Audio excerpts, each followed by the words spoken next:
হযরত বিবি ফাতেমা রাদিয়াল্লাহু আনহা যখন গর্ভবতী ছিলেন তখন তার শরীর খুবই দুর্বল ছিল, কিন্তু তার রূহ আল্লাহর উপর অটুট বিশ্বাসে পরিপূর্ণ ছিল। ঘরে ছিল দারিদ্র্য, পরিস্থিতি ছিল খুব কঠিন, তবুও হযরত বিবি ফাতেমা রাদিয়াল্লাহু আনহা কখনো আরামের আশা করেননি। পানি আনা হোক, চাকি ঘোরানো হোক বা ঘরের অন্য কোনো কাজ, গর্ভবতী অবস্থাতেও সব কাজ তিনি নিজেই করতেন। ব্যথা হতো, কষ্ট হতো, কিন্তু তার ঠোঁটে কখনো অভিযোগ আসেনি, শুধু আল্লাহর কাছে দোয়া বের হতো।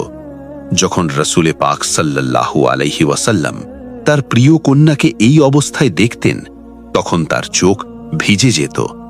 তিনি বলতেন, হে ফাতেমা, সবর করো, আল্লাহ তোমার মর্যাদা আরও উঁচু করে দিচ্ছেন। আর এই পবিত্র গর্ভ থেকেই জন্মগ্রহণ করেন হযরত হাসান এবং হযরত হুসেন রাদিয়াল্লাহু আনহুমা, যাদের মাধ্যমে ইসলাম বিশেষ মর্যাদা ও পরিচয় লাভ করেছে।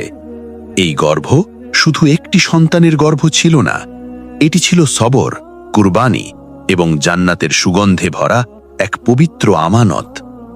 জীবনে যত কষ্টই আসুক, যদি আমরা আল্লাহর উপর ভরসা রাখি এবং ধৈর্য ধরি, তাহলে আল্লাহ অবশ্যই আমাদের মর্যাদা বাড়িয়ে দেন। সবর ও ঈমানই একজন মুমিনের সবচেয়ে বড় শক্তি। বন্ধুরা, এমন আরও হৃদয়স্পর্শী ইসলামিক ভিডিও পেতে আমাদের চ্যানেলটি সাবস্ক্রাইব করুন, লাইক ও শেয়ার করুন, যাতে এই দাওয়া আরও মানুষের কাছে পৌঁছে যায়।